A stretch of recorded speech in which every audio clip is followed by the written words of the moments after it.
Ya, selamat malam, salam sejahtera bagi kita semua. Tentunya yang pertama, kita semua bersyukur kepada Tuhan karena kita saat ini dipertemukan di tempat ini dalam keadaan baik, sehat, bahkan diberkati. Bahkan tentunya juga saya secara pribadi memberikan apresiasi buat Komisi Pria Kembapa Bethlehem Tataran 2 yang membuat kegiatan seperti ini. Di samping kegiatan-kegiatan rutin ibadah, ada juga kegiatan-kegiatan yang dilakukan seperti ini yang tentunya ada sisi value-nya, sisi nilai atau manfaat buat orang bapak-bapak yang ada di jemaat Gemi Bethlehem Tataran 2. Dan salah satu juga kegiatan yang dilakukan oleh bapak-bapak yaitu kegiatan yang diberi nama PKB Preneurship. Dan ini dilakukan dalam bentuk yang lain. Kalau saya ingat juga 2 tahun lalu saya jadi narasumber, jadi moderator. Tapi kegiatan dalam bentuk seperti seminar, seperti itu kan, penatua. Tapi ini dalam bentuk model sedikit santai kata, talk show. Jadi ada mungkin pertanyaan-pertanyaan yang akan ditanyakan sebentar kepada narasumber kita. Di samping itu juga mungkin ada juga kelanjutannya, pertanyaan dari bapak-bapak yang hadir saat ini berkenaan dengan kegiatan PKB Preneurship kita pada malam hari ini. Dan seperti yang kita lihat di baliho di atas, untuk kegiatan kita malam hari ini diambil tema yaitu peluang usaha dari menulis online. Memang di era digital saat ini banyak usaha-usaha yang mulai menerapkan kegiatan-kegiatan atau aktivitas yang ada digitalnya untuk mempermudah usaha atau bisnis yang mereka jalankan. Kalau mungkin orang ke Manado tuh banyak kali orang masuk rumah makan, ketika terjadi transaksi atau pembayaran tidak lagi menggunakan uang secara cash, tapi sudah menggunakan apa yang disebut sebagai uang digital. Apakah itu menggunakan QRIS mungkin atau e-wallet dan lain sebagainya. Begitu juga saat ini di era digital ada yang disebut sebagai bentuk bacaan kita, ada yang disebut sebagai buku digital. Kalau sama dulu kita masih membaca buku-buku yang buku-buku cetak, sekarang sudah kita bisa membaca buku-buku digital. Memang di antara kita mungkin ada yang sudah pernah membacanya atau mungkin di antara kita belum pernah ada yang membacanya. Tapi ternyata buku itu sudah ada. Oleh sebab itu dalam kegiatan PKB Preneurship saat ini berkenaan dengan judul atau tema kita dalam kegiatan malam hari ini, kita telah menghadirkan seorang narasumber yang punya kompeten dengan tema kita pada malam hari ini. Yang narasumber kita ini namanya Bapak Fari FJ Oro. Dikatakan tadi oleh Bapak Penatua, ternyata dalam pekerjaannya itu dikatakan sebagai pekerja teks komersial.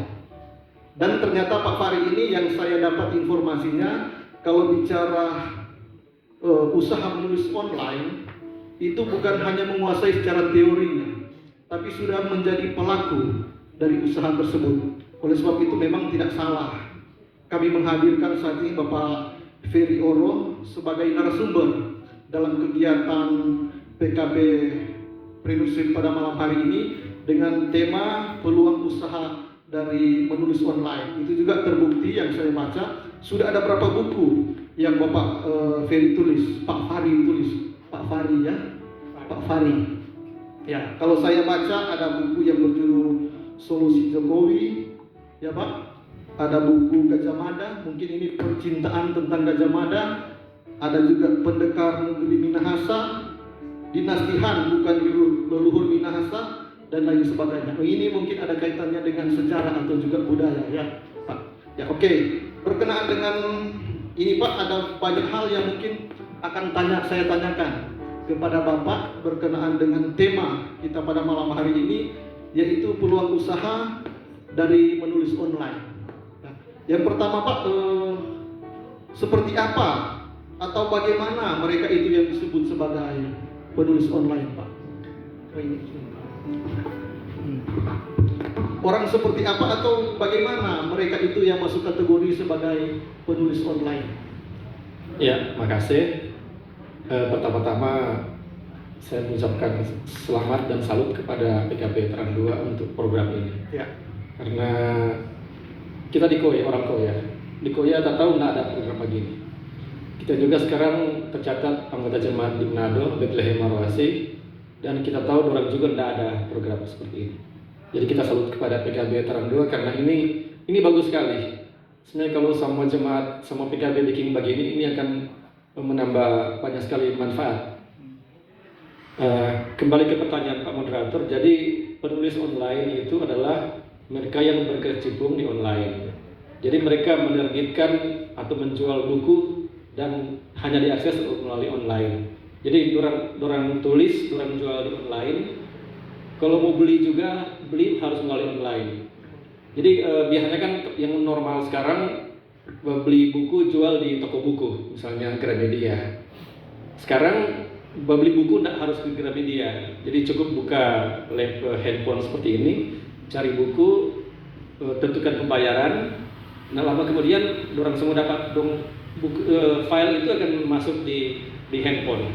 Jadi orang langsung baca di handphone. Itu yang jadi file dalam bentuk digital. Biasanya PDF, e-book dan sebagainya. Ya, yang saya sempat juga tahu bahwa Pak Fahri itu sebelum berkecimpung di penulisan secara online, ternyata pernah juga menulis buku yang biasa, Pak, buku teks, buku biasa, buku tulis biasa. Yang ingin kami tanyakan, Pak, apa yang menyebabkan Bapak beralih sebagai penulis buku teks biasa menjadi penulis secara online? Apa mungkin yang menyebabkan Bapak bisa mengalihkan hobi Bapak mungkin atau aktivitas Bapak dalam menulis yang membuat Bapak berpikir mungkin menulis secara online ada lebih besar manfaatnya, Pak, atau mungkin sisi yang lain yang bisa membuat Bapak itu beralih dari penulis buku biasa, buku teks biasa menjadi penulis buku online, Pak? Ya, terima kasih. Jadi sebelum kita menulis, kita ini wartawan di Koran Metro, grup komentar grup. Kemudian lantaran kita wartawan, kita hobi menulis. Kemudian kita mulai coba kita kirim naskah ke LXG Media Kompetindo, bagian Negara Media. Dan dorong setuju, kita ada terbitkan 10 buku cetak mengenai blog, mengenai internet. Nah, kenapa kemudian kita beralih ke digital? Karena kita lihat sekarang era digital. Kalau lihat sekarang dulu orang mencari informasi, orang beli koran, pagi-pagi mencari koran. Sekarang siapa yang beli koran? Sekarang komentar bangkrut, Metro bangkrut. Kalau dulu bapak-bapak pernah baca tabloid bola, itu dulu top sekali waktu kita mahasiswa. Mesti kalau mau suka menulis sepak bola, baca tabloid bola. Sekarang tabloid bola sudah bangkrut, sudah terbit. Jadi sekarang sudah beralih ke digital. Kemudian sekarang orang sudah terbiasa dengan digital. Ada istilah digital lifestyle. Jadi dulu orang bangun pagi berdoa, misalnya PWC. Sekarang orang bangun pagi, dong pertama cari handphone, cek ini. Kemudian sudah jauh. Ternyata kalau di Tanah Dua, kalau di Koya atau di Manado, di gereja waktu Natal tuh hari, pendeta sementara khotbah dibuka kita bapak-bapak buka handphone di gereja ini. Di kolom 4 orang minggu lalu, sementara khotbah ada 2 ibu-ibu sementara scroll. Jadi itu sisi negatif, tapi itu sudah menjadi bagian dari kehidupan. Digital lifestyle sudah menjadi bagian kehidupan. Kemudian alasan lain, karena sekarang orang mulai biasa bertransaksi online. Jadi bukan hanya jual, tapi juga beli. Contoh misalnya, dulu kalau orang mau jual cabok, orang mesti ada bikin kios, berjual di pasar Pondano. Sekarang kan jual cabok di rumah boleh. Kita pemil tuh habis sekali juga beli live Facebook. Pernah tahun lalu dia beli Taran 2. Pas orang pulang Koya, waktu janji dengan penjual, waktu dapat di LD. Ternyata masih muda, 20-an tahun. Dan dia jual cabok. Nah itu juga salah satu hal menarik. Jadi kalau di digital itu ada semacam demokrasi. Jadi semua orang boleh berkecimpung, semua orang boleh berjual digital. Anak-anak, remaja sampai orang sama umur 50-an, 60 tahun masih tak boleh. yang penting ada produk, orang boleh tetap berjual digital. Itu dia keuntungan. Juga sama dengan tadi Pak Moderator bilang, sekarang orang tak biasa coba berbayar digital. Dulu kan mesti pakai cash. Sekarang boleh pakai Dana atau ada macam-macam. Ada pakai QRIS, QR. Kalau misalnya buku digital ini, orang boleh beli paket pulsa Telkomsel. Jadi kalau di Google Play Books, kalau orang suka beli tapi buku, kalau ada kuota, ada pulsa, misalnya tapi buku harga 45.000. Orang kalau pakai pulsa 50 orang boleh beli. Jadi banyak sekali kemudahan. Jadi itu tapi alasan. Jadi kita lihat sekarang era digital, masa depan era digital, buku cetakan orang mulai setinggal, masa depan adalah masa digital. Jadi itu yang kita akhirnya beralih ke digital. Ya, terima kasih Pak. Berikut yang saya juga baca penulisan Bapak atau dalam biodata Bapak, dalam pekerjaan Bapak ini ketika Bapak menerbitkan buku yang Bapak tulis secara online itu menggunakan platform digital seperti Amazon dan juga Google Facebook. Yang ingin saya tanyakan Pak, apa pengalaman yang Bapak dapati ketika Bapak menerbitkan buku tersebut dengan menggunakan platform digital yang saya katakan tadi Pak? Ya, jadi kita keterbitan pertama di Amazon itu pas kita baca-baca, kemudian kita dapat tahu ternyata Amazon itu menjadikan peluang buat jual buku. Orang pertama jual buku cetak, akhirnya orang jual buku digital. Akhirnya kita coba. Cuma di syarat mesti bahasa Inggris. Jadi yang bahasa Inggris nggak terlalu ini, kita coba dan ternyata banyak orang beli. Jadi semangat sekali kita. Itu memang belum terlalu banyak. Jadi biar buku nggak terlalu bagus, lantaran masih kadang orang beli. Dulu kita di Amazon, orang kirim bayar pakai cek. Tiap bulan sekitar $200-300 tiap bulan. Kemudian lama-lama orang mulai tahu, orang mulai kenal, akhirnya pengarang-pengarang terkenal, orang juga jual buku. Jadi kita bisa dapat pengarang jago-jago. Akhirnya mulai berkurang dan akhirnya satu kali kita dapat tahu di Google ternyata orang juga menyediakan seperti itu dan bisa bahasa Indonesia. Akhirnya kita coba juga dan ternyata lebih enak kan bikin bahasa Indonesia dan pasar mulai bagus. Kita pelajari bahwa kalau di Amazon dan Google itu kejujuran sangat penting. Jadi kalau mau jual di sana, orang ada sistem. Jadi misalnya ada kan sekarang orang cari gampang, orang pencuri orang lain naskah. Jadi misalnya Bapak pernah ada buku, kita cari gampang, kita beli Bapak buku, kita copy, kita jual rubah judul, baju kita pe nama. Dorang punya sistem, dorang boleh cek, dorang dapat tahu gitu. Ini plagiat pe nama. Ini dong jiplak. Jadi kalau orang pencuri naskah orang lain dong dapat tahu. Nah kalau dapat tahu, dorang langsung garis merah. Atau misalnya ada tapi teman, dia pernah tulis di blog. Dia tulis cerita di blog, kemudian dia sendiri yang bikin, kemudian akhirnya dia kumpul, dia jual di Google. Nah dia di blog dia pakai nama lain, dia jual pakai nama lain. Akhirnya Google tanya, buktikan bahwa cerita ini memang betul-betul Anda punya. Akhirnya dia bingung, lantaran di blog dia tulis nama lain, di buku dia tulis nama lain, akhirnya tidak diterima. Karena Google curiga bahwa dia mencuri menaskah milik yang di blog itu, padahal dia sendiri. Dan itu pentingnya kejujuran. Jadi Google suka bahwa pembaca itu mendapatkan buku yang benar-benar murni karangan dari pengarang. Jadi tidak bisa bermain. Itu yang kita pelajari dari Google dan Amazon. Terus dalam penerbitan buku Bapak juga, Bapak menggunakan nama pena. Boleh ceritakan sedikit Pak apa yang menjadi alasan Bapak dalam menerbitkan buku itu menggunakan nama pena? Apakah memang harus seperti itu, harus ada nama atau seperti apa? Boleh Bapak ceritakan sedikit? Ya, kita sekarang di Google Play 209 buku, tapi yang pakai nama Varioro tidak sampai 20. Nah, pemakaian nama pena itu sebenarnya biasa di dunia pengarang. Ada pengarang DP nama J.K. Rowling. Dia pencipta seri Harry Potter. Bapak pernah tahu Harry Potter? Harry Potter itu cerita tentang penyihir, dunia penyihir.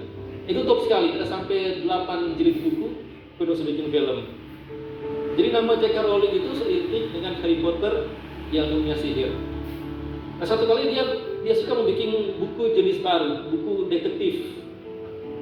Cuma dia pikir-pikir, kalau dia tak pakai nama Harry Potter, pasti pembaca pikir-pikir DP buku baru itu tentang juga dunia penyihir. Makanya dia putuskan dia pakai nama Robert Galbraith. Nah itu top. Setelah 4 tahun dia J.K. Rowling, jadi itu bagus cerita-cerita itu. Jadi pas kita masuk di Amazon, kita baca ada yang menyarankan bahwa sebaiknya untuk setiap genre itu pakai nama yang berbeda supaya pembaca. Jadi misalnya begini, kita pernah tulis cerita koboi pakai nama pena cerita koboi. Nah ketika orang baca, dia suka, dia pasti cari buku yang lain. Nah misalnya kalau kita pakai nama yang sama tapi cerita horor misalnya, padahal orang udah baca pertama cerita koboi, jadi dia harapkan cerita selanjutnya pasti koboi. Nah kalau dia dapat nama yang sama tapi cerita horor, pasti dia akan kecewa. Makanya orang sarankan sebaiknya untuk setiap genre pakai nama pena yang berbeda. Jadi waktu di Amazon, kalau koboi kita pakai nama sendiri, nama pena lain. Kalau ada yang tentang detektif, nama pena yang lain. Kalau tentang misalnya planet-planet, nama pena yang lain. Kemudian itu yang bahasa Inggris. Kemudian untuk bahasa Indonesia, kenapa kita pakai nama pena? Karena untuk menjaga privasi. Kita pernah tulis buku novel berjudul Aku Berselingkuh. Bayangkan kita pakai Aku Berselingkuh, karya Fari Goro. Pasti kan kalau Isyad baca, Isyad pun berselingkuh mana? Atau misalnya itu saudara atau apa, itu kan bahaya tuh ini.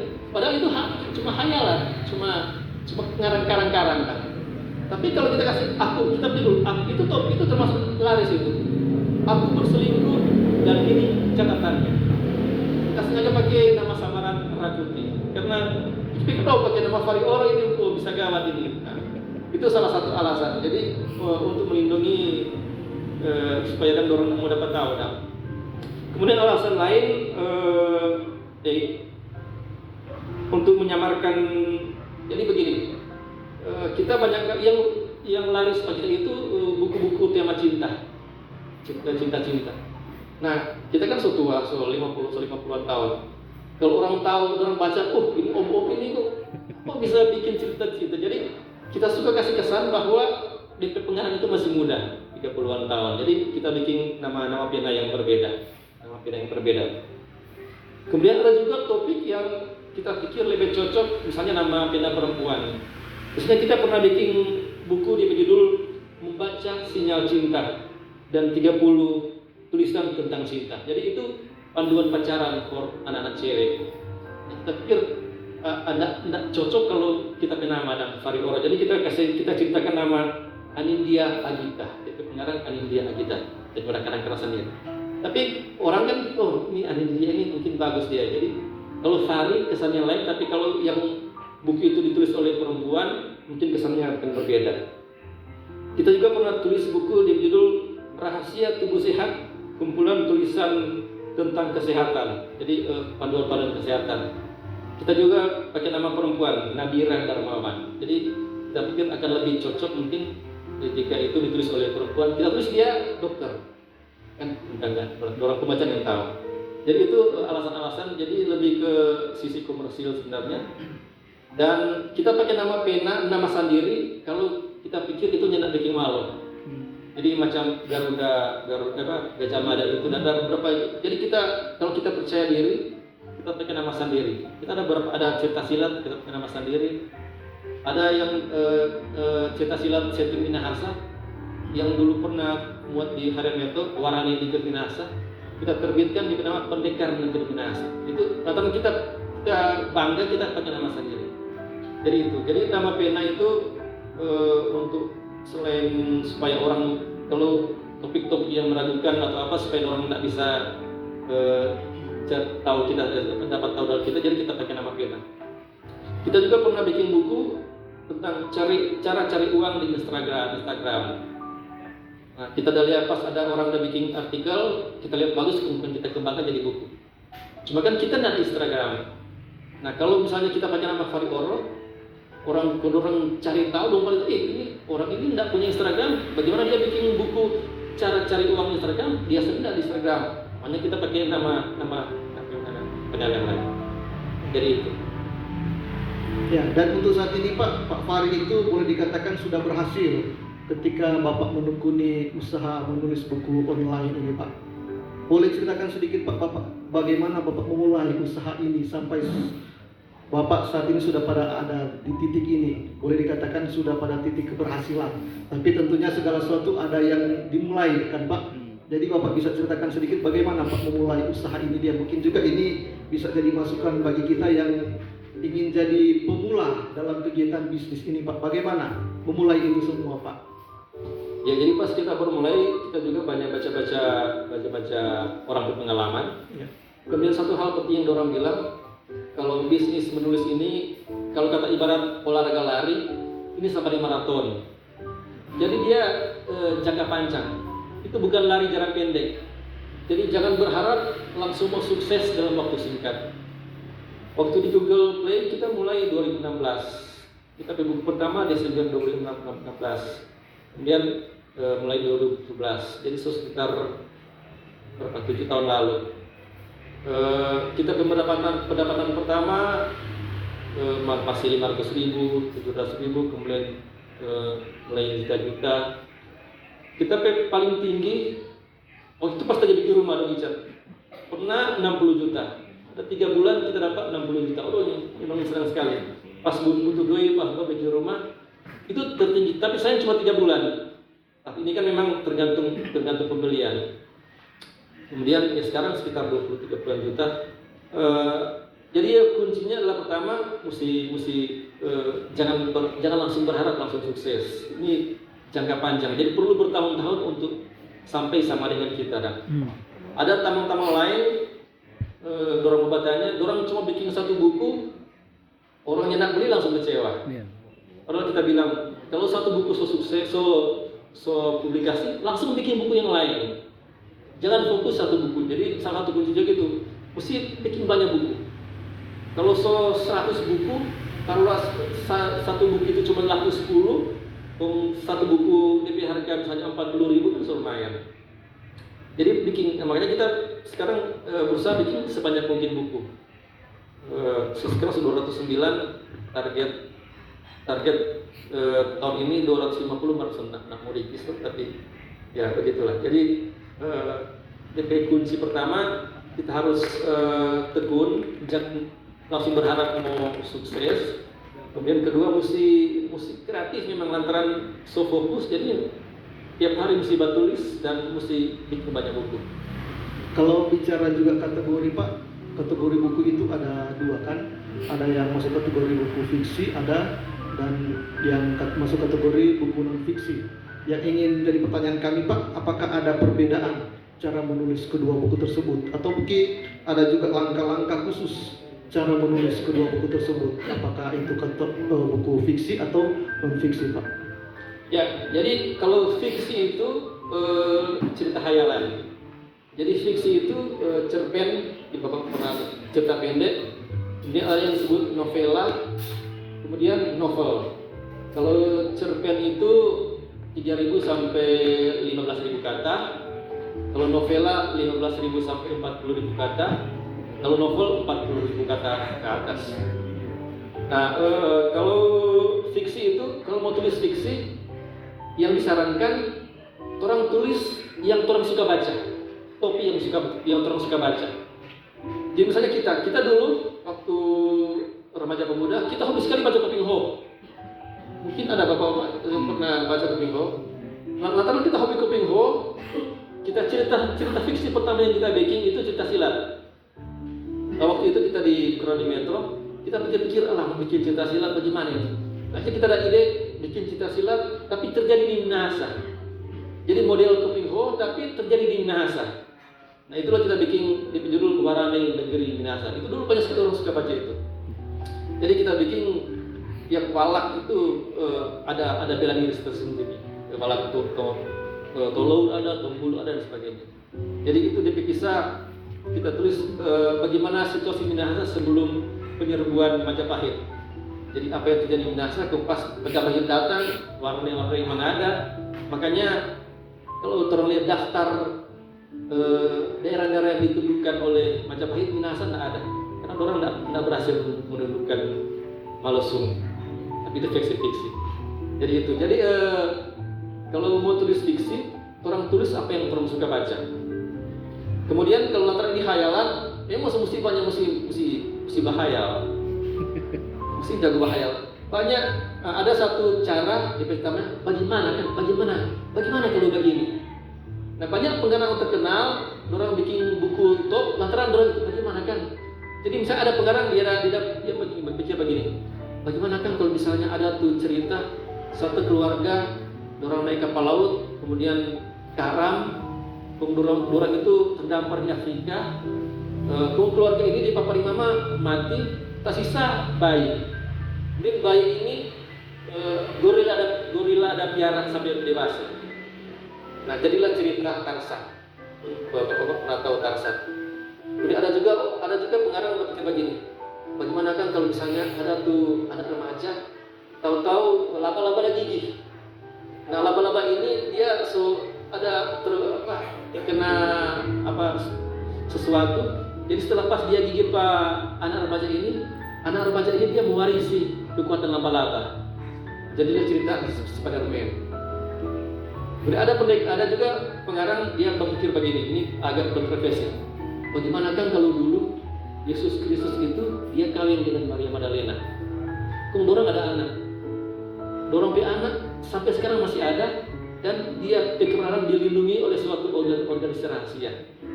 Jadilah buku Da Vinci Code. Itu dulu waktu buku itu ada sempat jadi heboh lantaran masa Tuhan Yesus kawin. Padahal itu kan cuma khayalan. Itu. Jadi kalau mau bikin itu mesti berkhayal. Atau misalnya pikir bagaimana kan kalau misalnya ada dokter ahli syaraf, pas ada pasien datang ternyata dia mantan. Apa kira-kira akan terjadi? Bagaimana? Dorang dulu udah waktu bisa lantaran orang tua nak kasih. Kira-kira apa yang terjadi misalnya? Itu gimana kira-kira? Ada banyak kemungkinan yang terjadi. Apakah mau jadi Google atau bagaimana? Itu terlalu tergantung imajinasi. Jadi bahaya ini imajinasi ini. Ya, jadi kalau mau mesti imajinasi terlihat. Pokoknya yang dia tak masuk akal, terus berusaha bikin jadi masuk akal. Jadi itu fiksi. Jadi fiksi itu model modal utama mesti jago bahaya. Kita ini kalau pagi-pagi sudah bahaya-bahaya, apa yang boleh membikin. Yang kali kalau maaf ya, kalau misalnya di kamar mandi babeol, itu langsung bahaya. Oh ini tuh, bagaimana kan kalau ini dibagi itu. Ada yang jadi buku, ada yang nyana, tapi ya orang imajinasi mesti kembangkan. Itu kalau fiksi. Nah, kalau non fiksi, itu harus berdasarkan fakta. Itu tidak boleh khayalan. Nah, untuk menulis non fiksi, pertama tulis topik yang orang kuasai. Jadi misalnya sama dengan Bapak itu dosen. Jadi kalau Bapak dosen, jadi Bapak bisa menulis topik yang Bapak kuasai. Jadi misalnya ekonomi, misalnya orang tulis ekonomi atau tulis pengalaman belajar bagaimana dinamika mahasiswa dengan dosen dan sebagainya. Dan misalnya latar belakang dokter misalnya, ya orang bisa tulis yang orang kuasai di hal medis. Jadi pengalaman orang bisa tulis pengalaman ketika menghadapi pasien, suka duka menghadapi pasien dan sebagainya. Ada misalnya guru atau misalnya tukang, ya itu orang kuasai. Antara orang kuasai, orang gampang mau tulis. Yang kedua, tulis topik yang orang sukai. Jadi kalau yang pertama lebih ke profesi, kalau kedua lebih ke minat. Jadi misalnya Pak C ada minat misalnya tanam bunga misalnya. Hobi sekali tanam bunga, akhirnya sudah tahu ini bagaimana memperbanyak ini boleh sekali ini. Antara sudah tahu, hanya boleh bikin buku. Di pengalaman boleh bikin buku. Atau misalnya ada guru misalnya atau siapa yang hobi memasak, hobi campur-campur bikin menu-menu baru, itu boleh bikin buku. Nah, waktu kita dulu pas kita bikin warane, kita lantaran kita itu kan walaupun itu khayalan, tapi kita berusaha supaya di latar belakang budaya tidak lari. Jadi kita baca semua tuh buku-buku mengenai budaya Minahasa. Makanya kita tahu, misalnya kita dulu pernah ada ide mau bikin, misalnya ada Waranai dari Walaktolo, dia naik kuda di Walaktolo misalnya. Nah setelah kita baca-baca, ternyata dulu orang Minahasa kuno nyenak mengenal kuda. Orang Minahasa kuno nanti tahu kuda waktu orang Spanyol datang. Nah dulu Geraslan pernah cerita, waktu ada orang Spanyol datang, dia naik kuda, dia sambil tomohon. Lantaran orang Minahasa belum pernah lihat kuda, orang sama tak, orang kaget, orang takut, orang kira tuh orang dengan kuda itu satu. Idolnya, ini orang ada kaki apa yang datang. Itu. Kemudian hal lain yang kita pelajari, kalau di yang pernah baca Topeng Ho pasti tahu bahwa misalnya ada cerita tuh pendekar misalnya, dia ciri dari jurang di air, kemudian dia tak terbenam, bawa di goa, dia masuk di goa, ternyata di goa itu ada rangka, ada kitab kuno dia belajar. Atau orang misalnya pendekar dia di puncak gunung, dia lihat ada goa, di dalam goa itu ada kitab. Nah, ternyata kalau di Minahasa tidak bisa seperti itu karena dulu Minahasa tidak mengenal aksara. Jadi orang Minahasa tidak mengenal baca tulis. Jadi kalau orang mau bilang ada Waranai, dia masuk di goa kemudian dia lihat ada buku pusaka peninggalan pendekar yang lalu, itu salah karena orang Minahasa tidak mengenal aksara. Nah jadi antara kita banyak baca buku mengenai budaya Minahasa, kita punya minat pada budaya Minahasa. Makanya ketika ada orang batulis leluhur Minahasa itu penguasa dinasti Han. Ini Bapak pernah tahu? Itu yang tulis dia bernama William Mustekin, orang pemohon. Dia bilang orang menyebut kata dari Cina, dari dinasti Han. Kemudian ada peristiwa dan datang ke Minahasa. Udah ada banyak hal yang dia bikin dan yang kita pikir salah ini masuk akal. Setelah kita bandingkan dengan yang kita pelajari, kita baca-baca, kita anggap ini salah. Makanya kemarin kita bikin buku bantahan, itu yang tadi Bapak bilang, 9 alasan kenapa leluhur Minahasa bukan penguasa dinasti Han. Jadi buku non fiksi itu bisa kalau orang punya minat. Jadi kalau kita sama dengan kita minat budaya Minahasa, boleh begitu. Kalau bapak-bapak punya minat misalnya sepak bola misalnya, tahu sekali siapa pemain, siapa tuh dompet transfer, itu boleh menjadi. Jadi untuk non fiksi, tulis topik yang terang kuasai, ini terkait dengan profesi dan pekerjaan, dan yang kedua, tulis topik yang terang sukai, yang terang minati, itu non fiksi. Kalau fiksi, sebaiknya terang tulis topik yang terang suka baca. Jadi kalau orang suka baca Topeng Ho, lebih bagus tulis Topeng Ho. Kalau orang suka baca novel-novel cinta, lebih bagus. Yang pertama orang tulis yang cinta-cinta. Seperti itu. Dari 2 kategori buku tadi Pak, yang fiksi dan non fiksi itu biasa yang paling banyak peminat atau penggemar pembacanya itu Pak, yang buku mana Pak? Nah, dari 2 ini, yang gampang mau backing non fiksi.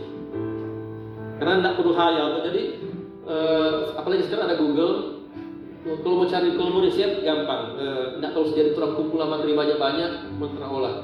Kalau non fiksi gampang, yang fiksi itu lebih susah karena masih hayal. Tapi yang laku kalau kita pengalaman yang fiksi. Yang fiksi ya, yang terutama yang cinta-cinta. Makanya kita banyak sekali, kita hobi sekali menulis cinta, lantaran itu yang laku. Jadi yang laku itu cinta, terutama yang selingkuh-selingkuh, yang agak-agak dewasa, kemudian yang atau cinta bersih kembali, itu banyak orang baca. Itu banyak orang. Jadi latar orang baca itu yang Oke, Pak, sekarang kita beralih ke ada kaitannya dengan marketnya Pak, pasar. iya. Nah, sekarang yang ingin saya tanya Pak, yang menjadi target market Bapak atau sasaran Bapak dalam penulisan buku ini yang terbesarnya itu siapa Pak? Ya, idealnya buku itu bisa dibaca semua orang. Cuma emang ada target tertentu. Misalnya jadi sama dengan buku misalnya mengenai budaya Minahasa itu targetnya terbatas. Oleh karena itu kita lantaran orang suka baca yang lebih banyak baca cita-cita. Kalau cita-cita itu dia target mulai dari yang remaja sampai 40-an tahun orang masih tetap suka baca. Kadang itu yang kita arahkan. Juga sebenarnya kalau bapak-bapak suka mau bikin cita-cita, sebenarnya itu rumus gampang. Kalau bapak pernah baca mau di telenovela atau apa atau sinetron. Jadi misalnya begini, salah satu rumus benci jadi cinta. Jadi bikin dua orang itu pertama baku pinci sekali, baku pinci, tapi akhirnya baku jadi. Wah, biar ini. Orang Jawa. Langsung diinin. Jadi kalau yang tema cinta itu sebenarnya ada tema-tema tertentu yang orang-orang ulang-ulang. Jadi orang mau di sinetron atau misalnya kaya dan miskin. Jadi bagaimana tuh cewek dia miskin bekerja dengan orang yang kaya. Kalau bapak ingat telenovela dulu Marimar atau apa tuh Marina Mercedes itu begitu. Dia miskin dia bekerja dengan orang kaya. Di sinetron juga begitu. Atau misalnya teman jadi cinta, orang pertama jadi cinta. Jadi sebenarnya kalau cita-cita tapi bagaimana orang kreatif bikin itu jadi sesuatu yang baru. Ya mungkin kalau cerita cinta itu banyak peminatnya mungkin anak-anak muda ya Pak. Iya. Tapi kalau yang cerita Bapak katakan tadi yang perselingkuhan mungkin orang dewasa yang paling banyak peminatnya Pak untuk membaca tersebut. Ini kaitannya juga dengan segmentasi pasar Pak. Apakah ini saya juga bacakan seperti yang saya katakan tadi, Bapak banyak membahas tentang masalah budaya juga dan sejarah. Ini kaitannya dengan segmentasi pasar Pak. Apakah ini juga bisa menjadi alasan atau pertimbangan Bapak dalam menulis buku secara online? Ya, kalau budaya itu sebenarnya kalau kita pribadi lebih ke hobi. Tapi kalau pasar itu kan pasar lokal. Jadi macam budaya Minahasa pasti yang tertarik baca cuma orang Minahasa. Iya. Terbatas. Jadi memang di pasar terbatas. Jadi sebenarnya idealnya kalau orang tulis buku usahakan itu bisa pasar luas. Jadi bagaimana orang menulis buku walaupun kontennya Minahasa tapi orang Jakarta suka baca, orang Papua suka baca dan seperti itu. Kalau Bapak juga melihat untuk prospek dan market pasar Pak untuk buku digital di Indonesia Pak, prospek dan marketnya seperti apa Pak ke depan? Iya, dengan prospek besar sekali karena seperti kita bilang tadi sekarang orang sudah biasa handphone dan sekarang orang mulai terbiasa membaca di handphone. Dulu kan waktu orang zaman pertama dulu kan handphone cuma bertelepon, SMS. Sekarang baca Alkitab di handphone. Kita sekarang minta jamar marah, anak jamar marah. Kalau pergi gereja dia pakai handphone, baca pakai handphone. Juga kalau kita pimpin di balik kolom pakai tata cara, kita print, cukup kirim di WA. Jadi orang sekarang mulai biasa baca di handphone dan itu prospek yang sangat besar. Jadi sekarang kan penduduk Indonesia sekitar 275. Nah, menurut badan BPS sekitar 60-70% orang Indonesia ada handphone. Jadi banyak sekali pengguna handphone. Malah ada yang lebih dari satu kan. Mungkin bapak-bapak ada yang 2 handphone, ada 3 handphone. Nah sebagian besar itu Android. Nah kalau yang Google Play itu kan Android. Jadi karena sekarang pengguna Android itu banyak, jadi memang pasarnya besar sekali. Pasar besar sekali dan masih banyak yang terjun itu masih belum terlalu banyak yang memiliki. Ya, jadi artinya prospek usaha yang Bapak kembangkan itu kedepannya itu sangat baik ya Pak, sangat menjanjikan. Ya. Jadi untuk menerbitkan buku digital Pak dan juga dalam penulisan buku digital tersebut tentunya kita membutuhkan banyak perangkat atau media di dalamnya Pak. Boleh mungkin bisa disampaikan kembali Pak, perangkat-perangkat apa saja yang kita butuhkan dalam menulis buku secara online bahkan dalam penerbitan buku tersebut Pak? Ya, jadi kalau bapak-bapak atau ada mungkin anak atau ponakan atau cucu yang tertarik, jadi syarat pertama kalau sudah ditulis online, pertama mesti suka membaca. Itu syarat. Jadi mesti suka membaca. Kita masih kecil, suka membaca. Pinho, lima sekawan, agak bisnis segala macam. Baca majalah gadis dulu, gadis sudah baca. Majalah Femina, Ria Film. Jadi kalau suka jadi penulis, mesti suka membaca dan suka menulis. Itu syarat pertama. Kemudian kalau di perangkat, pertama sebaiknya ada laptop atau komputer. Memang kalau di handphone juga boleh batulis, cuma kalau kita sendiri tidak terlalu nyaman kalau dibatulis di handphone. Soalnya kita batulis di handphone mau begini. Kalau anak-anak tapi anak orang begini, cepat sekali dong batulis pakai begini. Tapi kalau kita batulis begini. Jadi syarat utama sebaiknya mesti ada laptop atau komputer yang PC. Kemudian syarat utama itu, yang kedua biasanya di laptop itu ada word processor kan, Word. Nah, itu mesti ada, sebenarnya mesti ada. Kemudian karena ini online, jadi mesti ada internet.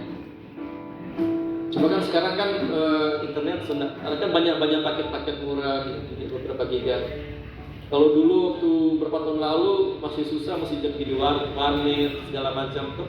Tapi sekarang kalau internet itu so gampang.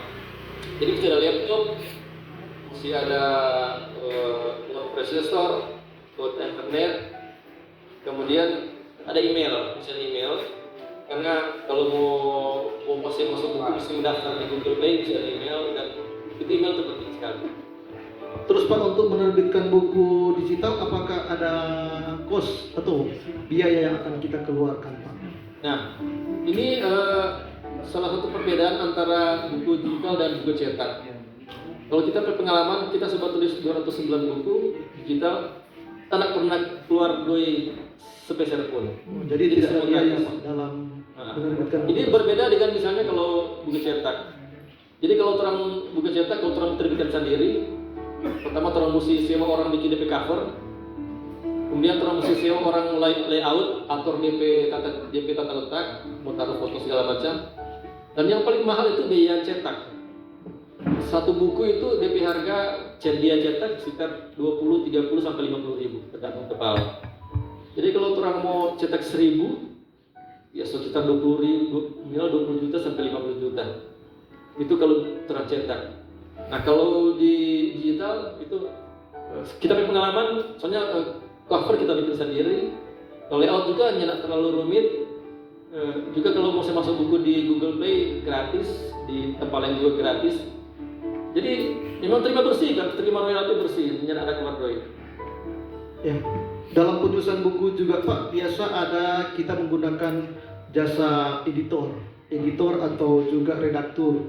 Dalam penulisan buku secara digital Pak atau menulis secara online, apakah kita juga bisa menggunakan jasa mereka atau kita langsung sendiri Pak yang mengedit atau sebagai redaktur dalam penerbitan buku tersebut Pak?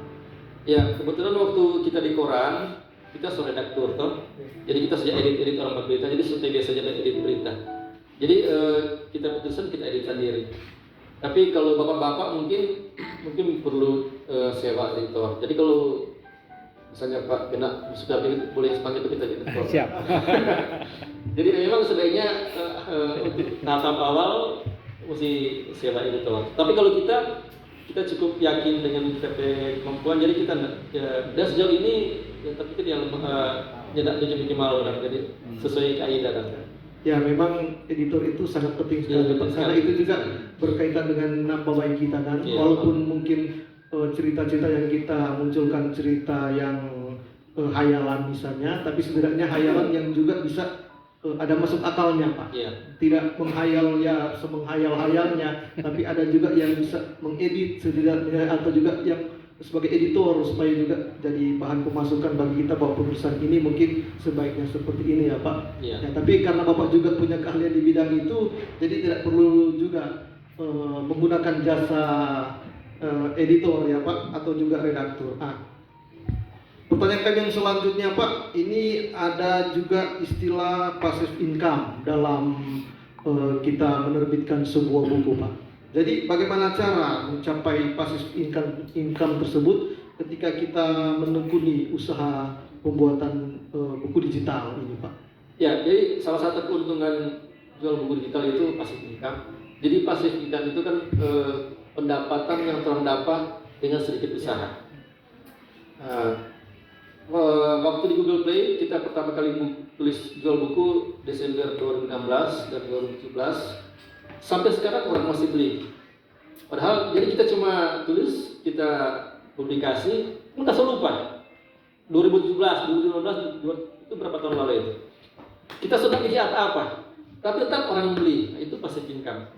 Jadi itu salah satu keuntungan dari digital, karena selama Google masih ada, selama internet masih ada, tetap orang akan beli. Itu beda dengan misalnya orang buku cetak jual di Gramedia misalnya. Sekarang orang cari jual di Gramedia buku terbitan 2017 sudah ada. Malah terbitan tahun lalu sudah ada. Orang cuma ada waktu tertentu, ketika ada buku baru datang, orang singkirkan buku lama, orang jual 2.300 dolar. Tapi kalau digital, selama kita nyetak tarik itu dari Google tetap jual dan tetap orang beli. Itu pasti kamu. Terus cara mengunggah buku digital itu Pak di platform digital itu bagaimana Pak? Cara mengunggahnya Pak? Nah itu kok agak teknis itu. Oh iya. Kita ada beberapa teman yang tertarik, dorong panggil. Jadi kita mesti langsung. Jadi ya tapi pertama naskah mesti ada, mesti lengkap, kelar ke naskah. Kemudian DP cover semesti ada, cover semesti lengkap, cover dalam file PNG. Kalau naskah docs, Word biasa. Kemudian kalau di Google Play, kalau langsung ada akun email, tolong pilih akun email. Kemudian cuma ikut DP cara-cara, DP proses prosedur. Jadi ada beberapa langkah. Biasanya setelah kita masuk di Google, misalnya malam ini kita masuk di Google, DP besok, dorang review dulu, tapi besok so orang lain boleh beli. Tapi itu agak teknis ya, agak susah kalau cuma bilang di sini, DP tahapan-tahapan. Ya, jadi mungkin kalau ada yang memang serius bisa berhubungan langsung dengan Pak Farid untuk menanyakan hal yang sifatnya teknis. Naskah kelar supaya langsung mau dibicara-bicara sampai terbit lah. Oke, Pak, selanjutnya bicara dalam kita menjalankan usaha atau bisnis, tentu kita seringkali berhadapan dengan apa yang disebut dengan tantangan, Pak. Yang menjadi pertanyaan kami, Pak, apa tantangan yang Bapak hadapi ketika menggeluti usaha penulisan online seperti ini, Pak? Terus solusinya bagaimana? Sebenarnya kalau tantangan nggak ada sebenarnya. Cuma ya sebagaimana yang dialami sama penjual, sama yang pernah berjual pasti tahu bahwa itu tergantung pembeli. Jadi kita terlalu banyak berdoa bagi supaya boleh banyak orang beli. Kan terang selama ini kita ada orang bilang mesti promosi. Tapi kita nggak pernah promosi. Lantaran kita pikir nanti Google juga yang promosi akan. Jadi kalau tantangan sebenarnya lebih ke diri sendiri, bagaimana supaya tetap produktif. Kali suka malas, kali sana selalu bayar ini. Upaya mendapatlah jadi malas. Tantangan lebih ke diri sendiri sebenarnya. Berbicara juga penulisan buku, Pak, walaupun ini dilakukan secara digital, tetap buku itu, Pak, ada yang namanya judul dari buku dan juga cover dari buku tersebut. Yang menjadi pertanyaan kami, Pak, apakah ini menjadi salah satu indikator yang membuat orang bisa tertarik atau membaca bukunya, Pak? Apakah itu mereka mungkin melihat dari sisi judulnya atau sisi covernya dan lain-lainnya, Pak? Dan juga apakah kalau ini menjadi indikator, bagaimana, Pak, kita bisa membuat judul atau cover yang baik supaya ini bisa menjadi daya tarik juga mereka membaca buku-buku atau karya-karya yang kita tulis secara online, Pak? Ya, kalau kita pengalaman memang judul menentukan.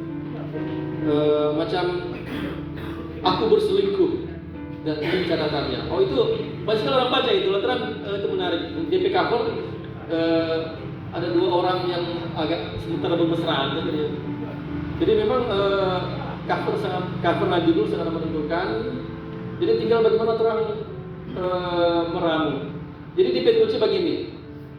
Jadi misalnya orang tulis judul ini, orang pikir, misalnya orang lain yang bikin judul ini, kira-kira apa orang suka membaca? Jadi kalau orang pikir, alah apa biasa ini, pasti tak. Jadi orang harus posisikan diri orang sebagai pembaca. Jadi kira-kira, misalnya orang pilih Gramedia, kalau orang lihat judul ini, apakah kira-kira orang tertarik? Kalau orang lihat sampul buku seperti ini, apakah kira-kira cukup menarik atau nyanda? Itu.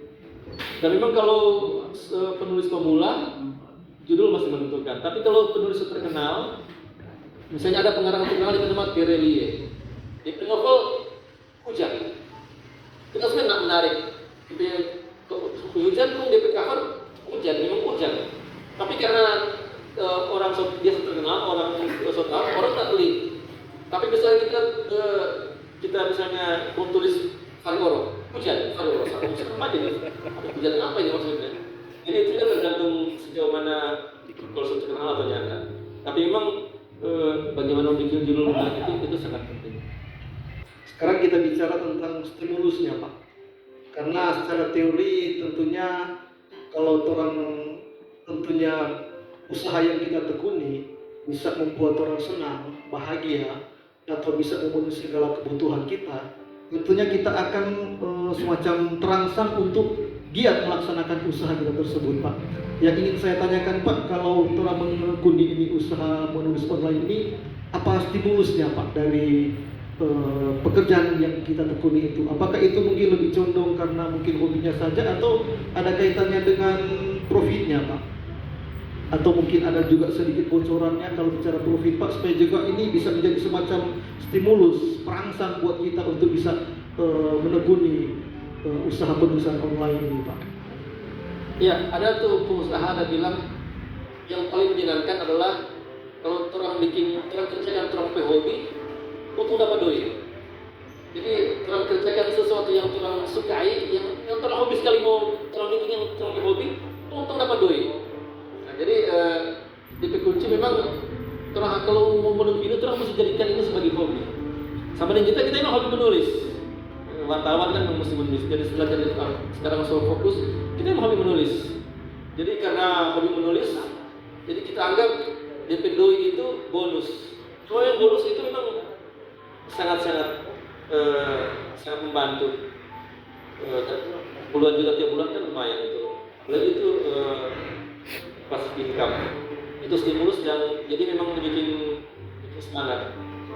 Jadi mengerjakan sesuatu. Jadi kalau bapak-bapak suka ini, jadi mesti menjadikan ini sebagai hobi. Jadi mesti hobi buat tulis dulu. Kalau nyata hobi buat tulis itu memang susah.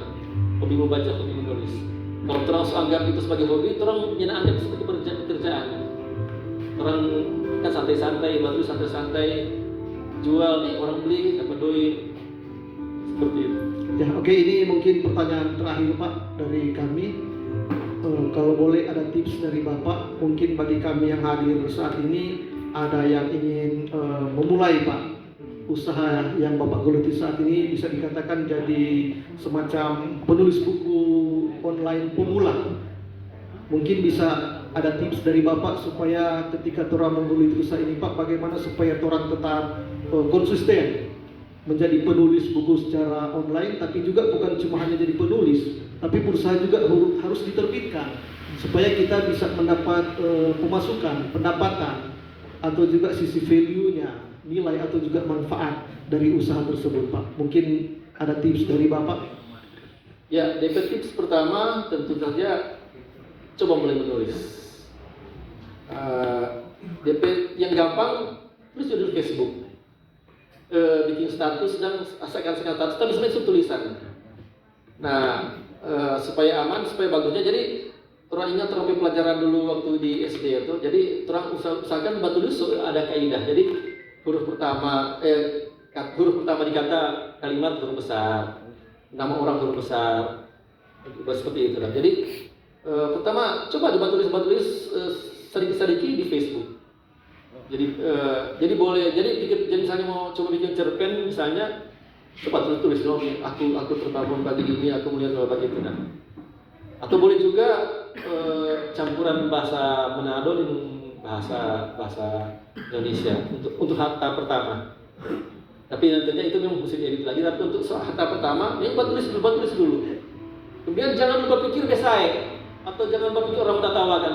Sama namanya status Facebook tuh. Anggap misalnya terlalu curhat. Suka mau makan ini, nggak ada ini, jadi bagaimana dia membuat semacam curhat, tapi sebenarnya itu orang sepikir arahkan itu menjadi buku. Jadi pertama, coba dulu tulis sedikit. Nggak harus berpikir tulisan panjang. Misalnya pertama 5 kalimat curhat, sama dengan status biasa di Facebook. Kita berapa kali terbitkan buku dari menulis di Facebook. Ada yang kita kan di Facebook cuma suka bagara buku. Kemarin banyak orang marah pada kasih prediksi Bahrain 3-0. Banyak orang marah. Padahal ya orang kenal begitu belum tahu, bisa tahu. Itu yang suka di bagara. Tapi banyak tulisan-tulisan lain setengah-setengah bagus edu, tapi kita pikir-pikir ini pasti menjadi buku. Jadi tulisan-tulisan ringan setengah bagus edu, tapi tetap diarahkan akan menjadi buku. Jadi boleh tulis paling gampang itu tulis di Facebook. Supaya juga orang mau lihat orang bereaksi bagaimana, komentar, pembaca komentar seperti apa. Nggak usah tulis panjang-panjang, pendek-pendek dulu, singkat-singkat, mungkin ringan-ringan, setengah bagus edu. Tapi harus rutin. Kalau boleh sekarang tulis, lusa atau tulis lama-lama, mungkin pertama 1 minggu 1 kali, 1 minggu 2 kali, lama-lama misalkan tiap hari batulis. Sama dengan kita berusaha tiap hari kita mesti batulis. Kalau pasti kali kita bikin satu judul kemudian mentok, kita bikin buku lain, kita cari buku yang berbeda. Jadi misalnya kan kita bikin fiksi, pas harus tahu bikin gimana ini, so sampai di mesra-mesra harus bagaimana bikin ini supaya jadi hidup. Kita bikin buku lain, buku non fiksi misalnya, panduan pacaran lah atau apa gitu. Ya, jadi intinya kalau orang ingin mengikuti usaha menulis online ini Pak, mulai dulu menulis. Ya, itu mulai menulis berarti orang juga punya jiwa menulis dulu Pak, hobi menulis dulu ya Pak. Terus kita salurkan juga ketika orang ada jiwa usaha atau jiwa bisnis, hobi orang salurkan di situ, sehingga itu bisa mendapatkan pendapatan, income juga, penghasilan dari usaha yang orang tekuni ini. Ya, itulah jadi ada banyak hal yang sudah kita tanyakan kepada Bapak Fari Oro berkenaan dengan tema kita pada kegiatan talkshow pada malam hari ini. Namun mungkin di antara juga bapak-bapak yang hadir saat ini ada juga yang mungkin belum apa yang saya tanyakan kepada Pak Fari tadi mungkin belum Bapak dapati berkenaan dengan keinginan atau keinginan tahuan Bapak tentang kegiatan usaha ini. Oleh sebab itu mungkin saat ini kami mungkin akan Pak Penato akan berikan kesempatan bagi bapak-bapak yang mungkin akan bertanya kepada Pak Fari yang ada kaitannya juga dengan tema kita pada malam hari ini dan juga apa yang jadi pembicaraan berkenaan juga dengan tema dan apa yang jadi pembicaraan kita pada malam hari ini. Mungkin untuk yang pertama kita berikan kesempatan 3 bapak-bapak yang ingin bertanya. Ya, Pak Hari, 2, ada lagi 1, ya Bapak Diaken. Jadi sebelum bertanya mungkin namanya dulu diperkenalkan, terus kolom berapa, langsung pada pertanyaannya. Ya, silakan pertama Pak Hari. Ya. Nama saya Heri Waro, kolom 9. Sion. Cek. Sion dulu.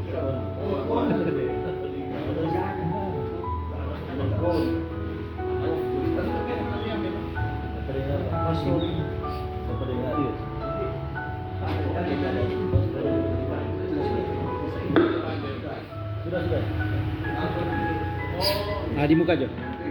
Ya, sekali lagi nama saya Heri Waro dari kolom 9 Telkom Bapak. Saya 9 tahun sebagai marketing di bidang buku, 2 tahun di penerbit Andi, 7 tahun di PT BPK Gunung Mulia. Dan saya akhirnya sekarang wirausaha karena korban COVID dan korban digital. Iya, karena buku-buku sekarang sudah beralih ke digital. Kalau melihat data di UNESCO, minat baca Indonesia, orang Indonesia itu 0,001%. Jadi dari 1.000 orang, hanya 1 orang yang minat baca. Berarti pangsa pasar kita dari 270 juta orang, mungkin hanya 270.000 orang.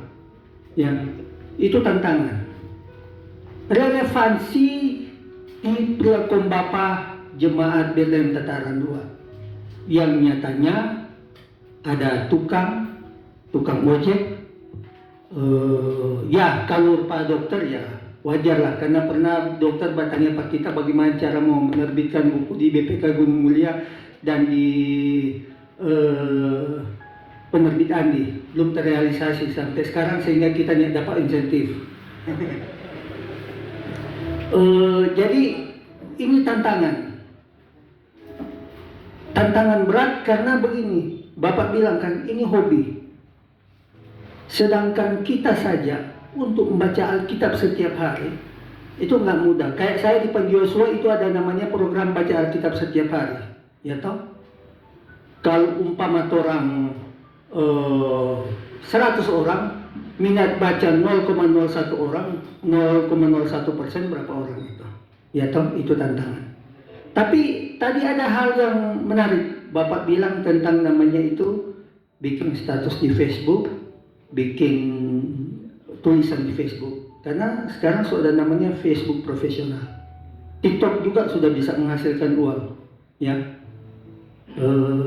Jadi mungkin Bapak mungkin bisa kasih masukan kalau belum bisa di dalam namanya itu dunia penulisan, karena namanya penulisan itu bukan hanya sekedar background pendidikan tapi hobi. Saya aja sudah 9 tahun di dunia namanya itu marketing buku. Karena bukan talenta saya tidak bisa menuliskan buku. Cuma terakhir kita bikin buku yaitu waktu skripsi dulu. Cuma itu, satu buku itu. Jadi mungkin ada kiat-kiat Bapak enggak yang hal-hal simpel buat bapak-bapak ini yang notabene hanya status di mungkin Bapak pasti akan tahu dunia digital tentang bagaimana itu profit, keuntungan di medsos seperti Facebook, IG, TikTok, karena semua itu sudah bisa menghasilkan duit. Ya kebetulan sekarang saya bisnis ada namanya Akseven Online Shop. Dunia digital, produksi jahe segala macam, bikin status orang ambil. Ada juga general supplier, modal kepercayaan. Ya, modal kepercayaan. Pernah kita orang ambil 300 eksemplar Alkitab, cuma pesan drop 29 juta, 25% buat saya, 7,5 juta, 7 juta profit. Mari itu tidak selalu, karena itu ya anugerah kalau dapat itu. Jadi yang simpel-simpel, yang bapak-bapak sini mudah mengerti, menghasilkan profit lewat bagaimana itu di Facebook, karena bapak-bapak hobi Facebook atau hal-hal lain. Mungkin seperti itu. Terima kasih.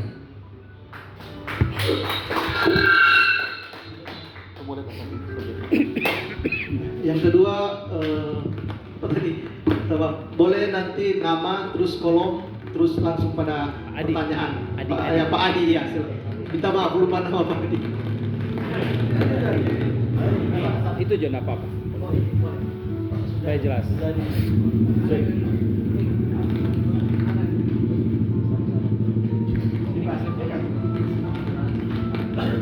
Terima kasih atas kesempatan. Nama saya Adri Mutalib dari Kolom 8. Yang pertanyaan saya sudah tanya. Tadi narasumber mengatakan, sorry saya terlambat, mengenai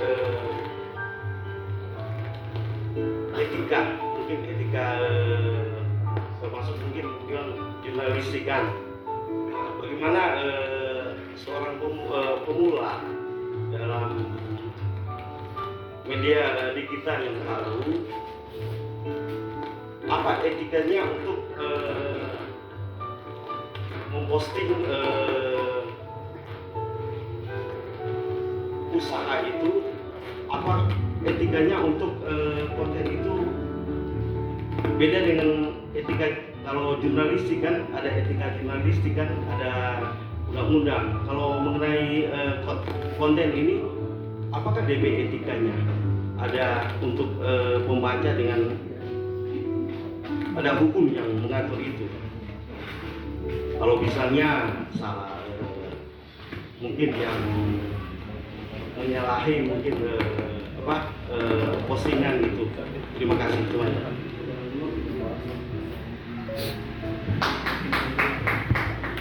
Terima kasih. Untuk yang ketiga, Bapak Diaken Jeffrey Lamanasa, kolom 1. Diaken kolom 1. Lupa bentang utang.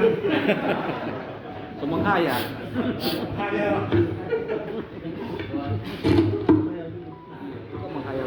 Ya, terima kasih.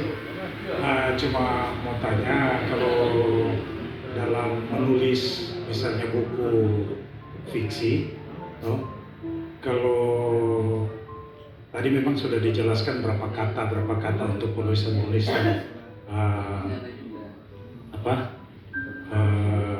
tentang buku. Kalau misalnya cerita fiksi, kira-kira dalam format penulisan ilmiah misalnya yang turun tahu di margin itu kira-kira berapa halaman begitu. Misalnya itu, soalnya kalau mau hitung kata kan agak lumayan. Jadi kalau halaman, kira-kira berapa halaman yang kira-kira memungkinkan kita untuk publish menjadi satu buku yang bisa kita jual. Dan apakah ketika kita menjual buku itu langsung tamat atau kita buat berseri. Kemudian yang kedua, tadi ada penjelasan tentang cerita-cerita fiksi. Banyak yang menarik tentang cerita-cerita cinta atau apalagi mengenai selingkuh. Pak Niki bilang tadi, harus dipraktekkan dulu. Jadi di antara cerita fiksi dan cerita non-fiksi. Jadi kalau Pak Niki bilang kalau dia mau ceritakan tentang sepak bola, berarti dia mau praktekkan dulu. Jadi sampai tadi dia bilang, bagaimana kalau kita ada cerita berhayal untuk selingkuh menjadi suatu kenyataan. Nah, itu dia tak pikir tuh judul tadi. Misalnya ini karena orang katu nyandak pengalaman mau tulis tapi orang kadang-kadang ya ada waktu orang bisa menulis. Apakah kalau ada sesuatu yang orang tulis karena orang belum pengalaman juga di masalah menulis, misalnya orang kirim Pak Fari yang bantu publisakan atau katakanlah bantu untuk menjual, sudah nanti gampang bagi hasil terserah profit berapa mau kasih. Karena kan orang baru mau pikir mau publis itu orang so bingung bagaimana ini dibicara. Belum baru mau tulis, so malas karena orang ingin tahu bagaimana mau publis itu.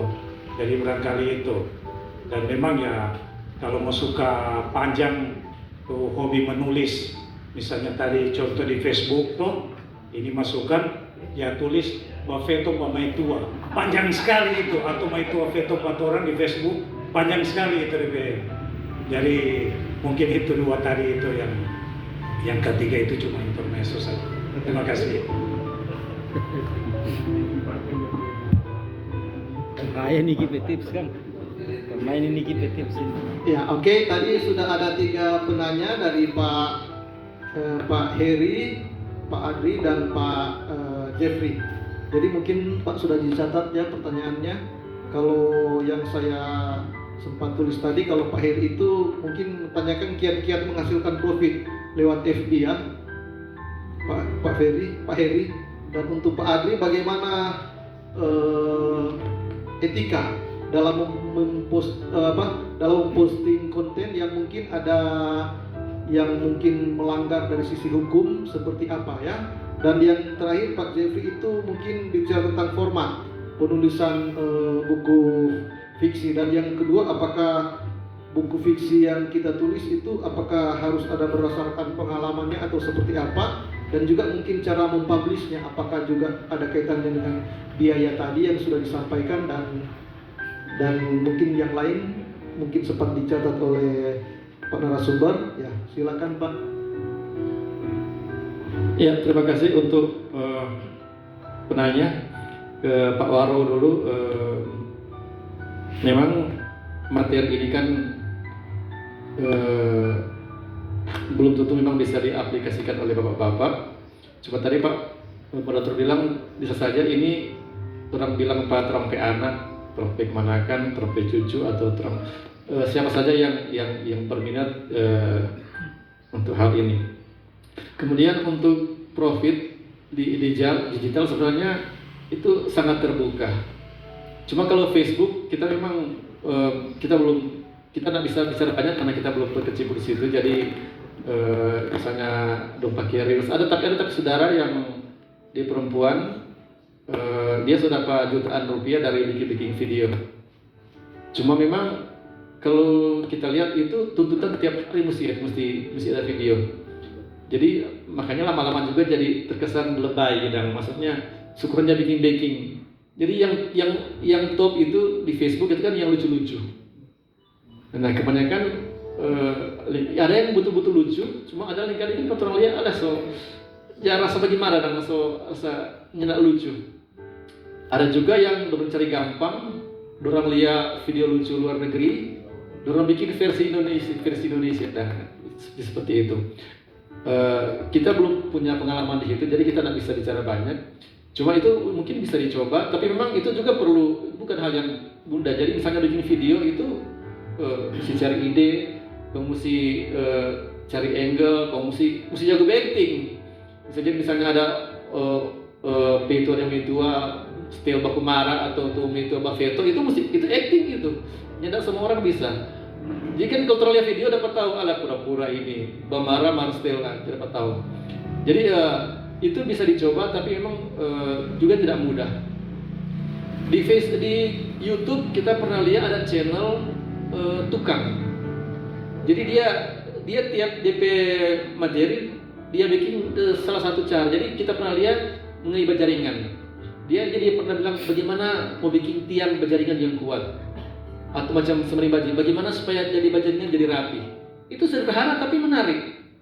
Itu mungkin kalau bapak-bapak ada tukang yang bisa bajaringan misalnya, itu kita waktu kita bikin rumah, kita hobi sekali lihat Facebook mengenai model, dan banyak sekali kita lihat konten seperti itu. Jadi ada tukang jadi pinjaman, tukang janjian atau apa itu. Jadi dia konten tentang tukang. Jadi bagaimana bikin meja dari bajaringan, bagaimana bikin rak bunga dari bajaringannya seperti itu. Jadi mungkin kalau ada bapak-bapak yang tukang, kalau mungkin susah dibatulis, coba aja di YouTube misalnya bikin video. Tapi itu juga itu perlu usaha. Jadi cari doi kan tidak gampang, untuk suksesnya tidak gampang. Jadi semua juga perlu usaha, dan itu mesti kreatif. Semarin ada Tapi Tamang, dia coba juga di Facebook video, dia bilang, aduh Far susah sekali cari ide. Susah cari ide lantaran hampir semua orang sudah baking. Jadi bagaimana mau jadi ide yang baru itu susah, tapi itu yang boleh dicoba. Jadi kalau bapak-bapak menganggap menulis itu memang bukan bapak bagian, boleh coba masih online, tapi misalnya di Facebook bikin video seperti tadi, atau ya menjual mungkin tidak perlu cabut, tapi kalau bapak kan mungkin coba jual tuh itu bisa. Kita bulan lalu banyak beli buku online di Facebook. Pas kita ada beli lemari Pak, masih kosong, kita banyak beli buku, dan banyak orang buku-buku bekas orang jual. Komik-komik, Kopingho, kita suka baca, kita suka kalau Kopingho, orang jual Kopingho kita beli. Majalah-majalah lama ada orang beli. Jadi itu juga peluang yang bisa ditempuh. Jadi digital menyediakan banyak peluang, tinggal orang bagaimana pilih yang cocok for orang, dan yang penting itu tetap harus perlu usaha. Jangan ada hal yang gampang, cari duit susah. Kemudian Bapak Adi Mutalib mengenai etika. Jadi kalau etika itu betul sekali, penting sekali. Jadi yang pertama kalau terbuat tulis buku, orang harus usahakan tidak melanggar norma. Jadi misalnya cerita fiksi itu perselingkuhan, gampang sekali membuat cerita sangat dewasa. Kalau kita sendiri kita berusaha menjaga jangan sampai terlalu vulgar.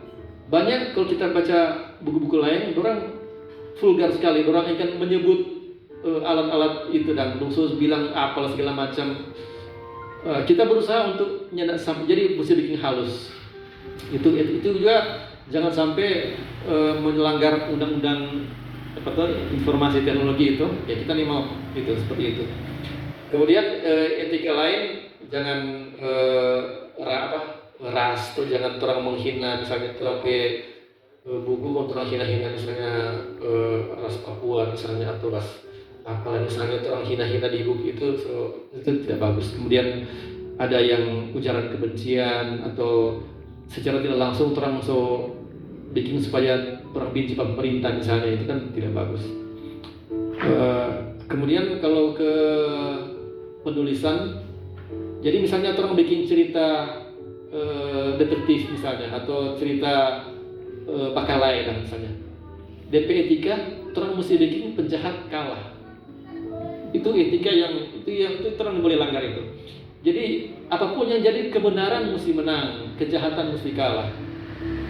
Jadi biar barol pertama kalah hampir mati atau apa, tapi DP akhir barol mesti untung. Itu salah satu etika yang harus terang tanamkan. Jadi jangan sampai kejahatan menang. Itu salah sekali itu kalau terang bikin buku, penjahat yang menang, barol sama mati. Apa ini? Nah, itu terang akan memberikan pesan yang salah kepada pembaca. Jadi terang mesti kasih pesan bahwa apapun yang terjadi, kebenaran mesti menang. Biar susah, biar berdarah-darah, barol mesti menang. Atau kalau ada mati, barol ketamang jadi mati, barol dimulai mati. Barol dimulai mati, penjahat mesti mati. Seperti itu. Kemudian kalau cerita cinta, usahakan mesti akhir bahagia. Jadi kalau misalnya, kemudian untuk moral, misalnya perselingkuhan, usahakan misalnya mesti baku balik lah misalnya. Jadi misalnya suami selingkuh dengan tetangga, tapi usahakan di cerita mesti ada pelajaran penting bagi pembaca bahwa selingkuh itu tidak bagus. Jadi mesti ada hal yang menarik. Kemudian kalau cinta biasa, itu usahakan happy ending. Jadi misalnya terus bikin cinta dari benci jadi cinta. Jadi orang baku baru jadi cinta. Terus di akhir terus mesti bikin orang baku jadi. Jangan bikin mati. Jangan sampai itu kan pembaca setengah marah sekali pembaca tuh dong baca baku jadi mati, bunuh diri misalnya minum racun. Ini kan sampai di Romeo Juliet itu tuh. Nah, itu etika di konten dan etika secara umum di penulisan. Kemudian untuk Pak J, jadi kalau digital itu yang dihitung halaman. Karena dorang baca beda, berbagai perangkat tuh. Jadi ada yang baca di laptop, ada yang baca di handphone. Kemudian handphone juga ada yang boleh kasih landscape, boleh kasih portrait. Kemudian di digital pada huruf boleh kasih besar, boleh kasih kecil. Jadi makanya di digital yang ditentukan halaman. Jadi yang ditentukan itu per kata, jumlah kata. Kalau kita berpengalaman yang kita bisa bikin sekarang yang novela. Jadi antara lebih panjang dari cerpen tapi lebih pendek dari novel. Itu jangan terlalu susah, jangan terlalu lama. Supaya kalau misalnya biar orang beli jangan terlalu rugi dah. Tapi banyak kan orang bikin novel, orang bikin 1 tahun baru kelar 100.000 kata. Orang nak beli, sakit sekali itu. terus curahkan waktu sampai lama sekali, so setengah mati beli baking, so lama sekali, banyak sekali kata, ternyata orang tidak beli. Makanya kita kalau kita sekarang kita baking yang nyari terlalu panjang, tapi nyari juga terlalu pendek, supaya juga orang puas. Orang beli ini, kamu beli cuma pagi ini so habis, so tamat. Jadi setidaknya orang harus juga memberikan kepuasan kepada pembaca. Kemudian apakah tamat atau berseri? Nah itu juga ada DP. Sebaiknya memang harus tamat. Tapi memang kalau di cerita itu ada macam kalau pernah baca Agatha Christie misalnya, itu kan ada DP Barol, Poirot. Jadi ada beberapa judul dari Barol sama, tapi setiap judul itu langsung tamat. Itu sama dengan Trouble di televisi itu misalnya itu serial. Jadi tiap episode langsung tamat minggu depan, tapi dari Barol tetap sama. Orang boleh bikin begitu. Jadi orang bikin buku yang berbeda, tapi dari Barol tetap sama. Kalau yang ada juga yang tidak disarankan, orang bikin lanjutan. Jadi misalnya bikin satu buku, bikin tagantung, bikin judul lain. Nah, itu biasanya bikin pembaca tidak terlalu suka. Kita pernah bikin itu, yang Gajah itu kita bikin jadi trilogi. Tapi itu sampai tamat, tapi DP sambungan. Jadi kita DP ending, Barol DP cerita atau apa. Rencana mau dapat di seri ketiga. Tapi sampai sekarang di seri 2 juga kita nak bikin. Sampai pembaca dia kirim email, bagaimana sambung? Jangan begitu dong. Bagaimana ini sota gantung, kata kita bikin sambungan, itu pembaca marah. Jadi itu jadi ada 2 cara orang bikin buku dengan tokoh yang sama, dengan judul-judul yang berbeda, macam Agatha Christie itu tuh, atau Sabta Siaga atau apa yang pernah baca masih kecil, atau memang bikin lanjutan. Tapi biasanya kalau lanjutan, orang mesti bertekad membuat tamat, jangan bikin gantung. Nah, kemudian mengenai cerita selingkuh, cerita cinta, makanya kita sudah sekali bertanya, mencari ide, bagaimana mau dibaku dapat? Kita tadi pernah tanya Pak Onya, baku dapat gimana Je? Terus kita suka sepatu ada menarik, boleh bikin buku tuh. Bilang, kemudian ada setelah ini tahu kan? Kenapa waktu itu udah di kampus di tanpa kos? Pulang dari ibadah, siapa tahu ikut dari belakang. Versi O-nya, kita belum membuat versi ini. Jadi kita sekali dia bertanya, buku dapat di mana? Itu bisa jadi kalau habis ide boleh buka jadi misalnya, penak buku dapat di mana ini tuan misalnya tuh. Siapa buku dapat di mana? Bagaimana buku jadi seperti itu. Nah kalau selingkuh, itu yang merawan. Karena itu kalau kita dibaca di berita-berita, kan ada misalnya istri keperduaan dengannya, diperguk suami atau semacam itu ya. Jadi kita baca itu bagus nih cerita. Jadi itu dia langsung hayal-hayal, ini begini. Jadi untuk cerita selingkuh tidak disarankan untuk dipraktekkan. Tapi kan orang boleh lihat situasi, mungkin di tataran sing juga mungkin ada yang seperti itu, atau orang pernah dengar gosip seperti itu orang bisa tuangkan. Tapi itu harus orang robah di cerita, robah di pemeran segala macam seperti itu.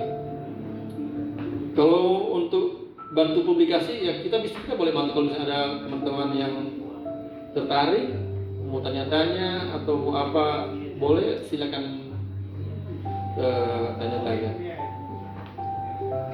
Dari mulai penyusunan buku tuh, jadi misalnya bagaimana kamu kalau ada naskah lengkap, kita boleh bantu bagaimana bikin cover. Itu ada di situs di Canva itu.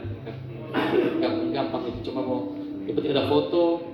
Nah kalau di foto ada situs menyediakan gambar gratis, foto gratis. Jadi kalau orang bikin cover jangan sembarang ambil di Google, karena ada foto-foto yang hak cipta, boleh disamaran. Jadi kalau kita ambil di situs yang menyediakan memang gambar gratis, di Pixabay misalnya. Di situ kamu di Canva pakai tambah huruf segala macam. Jadi kalau ada bapak-bapak ingin tanya-tanya silakan, atau ada kemanakan atau lupa anak lupa baca. Kalau kita pernah di grup ada sekarang yang online dikenal Facebook, bacaan online, mungkin bapak pernah lihat di Facebook. Itu banyak dari penulis SMA. Tapi lantaran kan nggak dapat tahu, siapa mau tahu dia SMA atau seom, kalau dia tulis buku tuh. Jadi kalau ada punya anak atau anakan yang lupa hobi baca, boleh kembangkan, kasih support supaya orang ini. Nggak perlu malu karena di internet siapa mau tahu dia 19 tahun atau 90 tahun? Nggak ada yang tahu, apalagi dia pakai nama-nama samaran. Nggak ada yang dapat tahu. Orang kita pakai buku dong, pikir kita yang dia bikin 30 tahun atau 20 tahun, padahal yang bikin 50-an tahun. Seperti itu. Terima kasih. Ya, terima kasih. Kalau menurut yang saya baca, rundown-nya sampai jam 9 ya, Pak Pengetua. Ini sudah jam 9 lewat. Apakah masih mau lanjut sesi tanya jawab atau mungkin sudah selesai? 1, 2 terakhir. Atau mungkin yang terakhir masih ada 1 atau 2 penanya yang paling terakhir? Ada 1. Oh, ada 1 ya, silakan. Nama dan pertanyaan langsung to the point ya, Pak.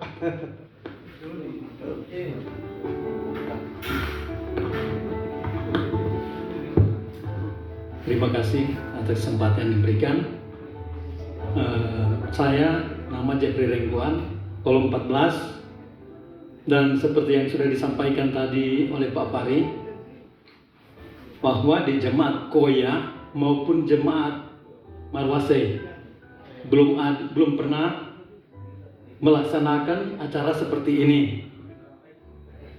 Jadi, apakah Pak Fahri boleh membuat satu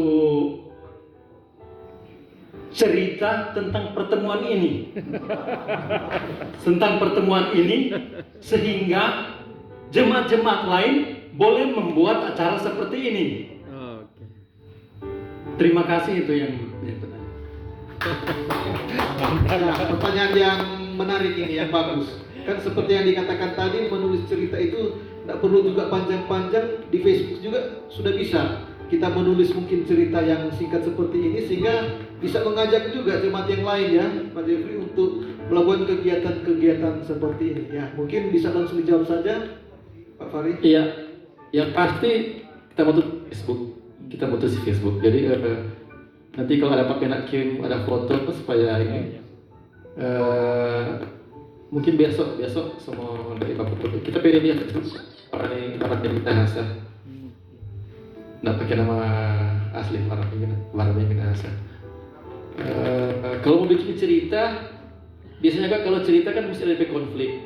Jadi misalnya di sini ada Bakarai misalnya, itu baru bikin cerita. Atau misalnya tiba-tiba ini cuma misalnya Pak Jack mati, ternyata diracun orang, atau misalnya habis makan Pak Jack mati, ternyata setelah otopsi ada si racun ya, kan berarti sama yang si racun, berarti sama PKB jadi tersangka. Itu kan boleh jadi bikin cerita kriminal. Jadi polisi mau selidiki siapa yang baku salah di Pak J misalnya, itu boleh jadi cerita. Tapi kalau cuma acara seperti ini agak susah bikin, karena tidak ada konflik. Biasanya kalau cerita kan mesti ada konflik supaya apa. Tapi kalau di Facebook pasti kita mau cerita ini karena ini seperti Bapak Rengkuan bilang, ini bisa bagus untuk memotivasi jemaat-jemaat lain, karena ini bagus sekali nih acara ini seperti ini. Dan tidak pernah orang tak pikir, kita cuma tarando yang tak pikir begini, dan ini sangat luar biasa dan perlu dicontohi. Terima kasih. Ya, oke, demikian.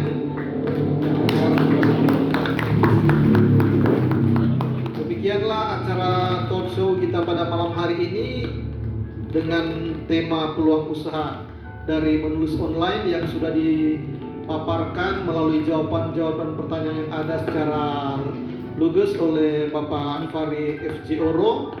Tapi mungkin juga di antara kita masih timbul pertanyaan-pertanyaan, tapi mungkin malu kita untuk bertanya. Tapi tidak apa-apa kalau malam hari ini Toran mungkin minta Pak Fahri punya nomor WA, atau juga bisa juga email, bisa menanyakan secara langsung kepada Pak Fahri berkenaan dengan tema yang sudah dibahas pada malam hari ini. Karena memang saya pikir saya juga dulu begitu, ada yang ingin saya tanyakan tapi mungkin saya malu untuk mengungkapkannya. Tapi ketika selesai kegiatan, saya langsung berhadapan dengan narasumber untuk menanyakan tentang keinginan-keinginan saya berkaitan dengan apa yang sudah dikatakan oleh Pak Fahri. Dan tentunya kegiatan malam hari ini juga saya harap ada sisi manfaat buat kita. Karena tidak menutup kemungkinan dari kegiatan ini muncul juga penulis-penulis online baru yang boleh dikatakan ya bisa suatu saat akan menyamai profit pendapatan dari Pak Fari Oro ini. Memang secara secara mungkin total pendapatan yang didapat Pak Fari itu tidak disampaikan, tapi sudah saya dengar tadi 2 digit ya Pak, bisa pendapatannya. Ya lumayan lah, di atas 2 digit. Sampai katakan tadi sempat dengan pendapatan itu bisa membangun rumah ya Pak. Nah, itu juga menjadi stimulus buat orang, atau perangsang buat orang untuk kalau boleh menekuni ini usaha ini dia. Karena memang boleh dikatakan ini masih baru buat orang. Memang mungkin membaca sudah banyak kali, tapi untuk buat orang berusaha seperti yang Pak Fari lakukan ini mungkin masih baru buat orang. Oke, jadi sekali lagi dengan harapan ini bisa ada sisi manfaat buat kita semua. Dan tentunya ke depan juga kegiatan-kegiatan ini bisa terus dilaksanakan oleh Komisi PKB mungkin dengan tema-tema yang lain, tapi masih ada kaitannya dengan kegiatan kita pada malam hari ini.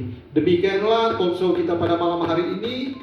Tuhan Yesus memberkati, dan saya kembalikan kepada pembawa acara.